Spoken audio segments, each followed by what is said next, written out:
নিজের হাজবেন্ডকে খুশি করতে চাও, কোনোভাবে তোমার উপরে রাগ করে আছে, রাগটা ভাঙাতে চাও, তাহলে তো আর কোনো কথাই নেই।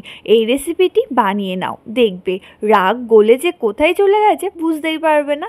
তো হ্যাঁ, কী বানাচ্ছি তো বলাই হলো না। আজকে বানাবো এখানে আম ভাপা দই। তো চলো, এখন তো আমের সিজন, প্রচুর পরিমাণে বাজারে পাকা আম। হ্যাঁ, এই রেসিপিটি বানানোর জন্য কিন্তু অবশ্যই পাকা আম ব্যবহার করতে হবে, আর আমটাও কিন্তু খুব ভালো মিষ্টি হতে হবে, তাহলেই কিন্তু আমের এই ভাপা দইটা একদম সুন্দর খেতে হবে। তো প্রথমে এখানে আমি একটা বাটি নিয়ে নিয়েছি, বাটির উপরে একটা ছাঁকনি বসিয়ে দিয়েছি, দিয়ে তার মধ্যে এখন আমি 500 গ্রামের টক দই দিয়ে দিলাম, টক দইয়ের পানিটা ঝরার জন্য। এখানে কিন্তু দইয়ের পানিটা অবশ্যই ভালোভাবে ঝরিয়ে নিতে হবে।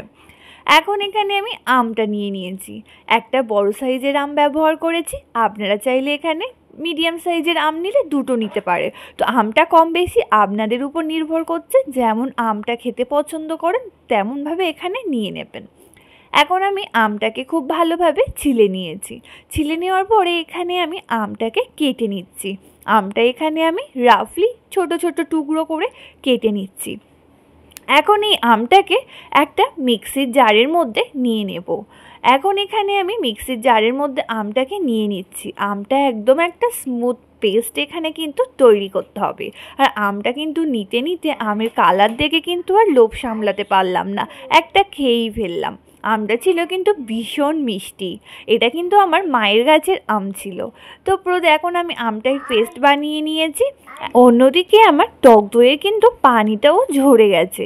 এখন টক দইটাকে একটা বাটির মধ্যে নিয়ে নিচ্ছি, আর একটা হ্যান্ড উইক্সের সাহায্যে খুব ভালোভাবে দইটাকে কিন্তু একদম বিট করে নিতে হবে, যতক্ষণ না দইটা একদম এরকম ক্রিমি ক্রিমি ভাব এসে যাচ্ছে। আচ্ছা, ভালো কথা, এর জন্য কিন্তু লাগবে আমার কনডেন্স মিল্ক। আপনারা চাইলে কিন্তু কেনা কনডেন্স মিল্কটা ব্যবহার করতে পারেন, আমি কিন্তু এখানে আবার বাড়িতেই তৈরি করে নেব। বাড়িতে কনডেন্স মিল্কের স্বাদই আলাদা হয়, যতই যাই ভালো ব্র্যান্ডের আপনারা কিনে আনেন না কেন।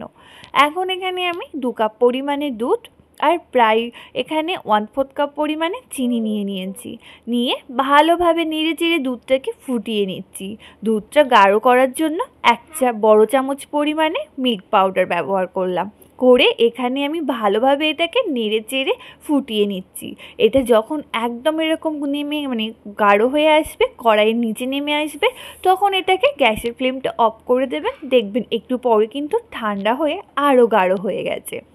এখন আমি আবারও টক দইটাকে একটু বিট করে নিলাম, নিয়ে আমি এখানে আমের যে পাল্পটা তৈরি করে রেখেছিলাম সেটা দিয়ে দিলাম, আর যে কনডেন্স মিল্কটা তৈরি করে রেখেছিলাম সেটা দিয়ে দিলাম, দিয়ে সবটা এখন খুব ভালোভাবে মিশিয়ে নিচ্ছি। এখন সবটা খুব ভালোভাবে মিশিয়ে নেওয়ার পরে এর মধ্যে আমি দিয়ে দিচ্ছি 3টে থেকে 4টে এলাচকে আমি ফাটিয়ে মাঝখানের অংশটাকে একটু থেঁতো করে দিয়ে দিলাম। এখন আমি এখানে যাতে কি আর এই দইটাকে ভাপাবো সেটা রেডি করে নিচ্ছি। একটা এরকম কেক টিন নিয়ে নিয়েছি, কেক টিনের নিচে আমি এরকম একটা কাগজ দিয়ে দিয়েছি, আপনারা চাইলে বাটার পেপার দিতে পারেন। আমার কাছে তো বাটার পেপার ছিল না, তাই আমি এমনি যে খাতার পেজ হয় না সেটাকে কেটে দিয়ে দিলাম। চেষ্টা করি বাড়িতে যেমন জিনিস থাকে তেমন দিয়েই বানানোর। আসলে আপনাদের তো সবার বাড়িতে সবসময় সব কিছু থাকে না, তাই চেষ্টা করি বাড়িতে থাকা জিনিস দিয়েই আপনাদের দেখানোর জন্য। এখন একটা বড় ডিশের উপরে কিছুটা আমি পানি দিয়ে তার মধ্যে আমি এই দইটাকে ভাপাতে রেখে দিয়েছি প্রায় 20 মিনিটের মতো। 20 মিনিট পরে আমি ঢাকাটা খুলে নিয়েছি, দেখুন একদম কিন্তু খুব ভালোভাবে সেট হয়ে গেছে, হাতে একটুও লাগছে না। এটাকে এখন ফ্রিজে আমি 2 থেকে 3 ঘন্টার মধ্যে ঠান্ডা করে নিয়েছি। নিয়ে ঝুড়ি দিয়ে 4 সাইডটাকে আগে একটু ছাড়িয়ে নিতে হবে, নিয়ে এখন প্লেটের মধ্যে দিয়ে এরকম কিন্তু আমি উপর করে দিলেই দেখুন কত সহজেই এটা মোল্ড আউট হয়ে যাচ্ছে। তো এটা কিন্তু ঠান্ডা করেই তবে অবশ্যই এটাকে মোল্ড আউট করার চেষ্টা করবেন, নাহলে কিন্তু গরম অবস্থায় এটা মোল্ড আউট করতে গেলে কিন্তু এটা ভেঙে যাবে। এখন উপর থেকে একটু আম দিয়ে এটাকে আমি গার্নিশ করে নিলাম। এখন এটাকে আপনাদের কেটে দেখাচ্ছি কতটা এটা স্মুথ হয়েছে। এটা কিন্তু মুখে দেওয়া মাত্রই মিলিয়ে যাবে। আপনারা অবশ্যই কিন্তু একবার হলেও এটা বানিয়ে দেখবেন, এটা কিন্তু আপনার পরিবারের সবাই কিন্তু খুব খুশি খুশি খাবে। চলো আজকের মতো টাটা।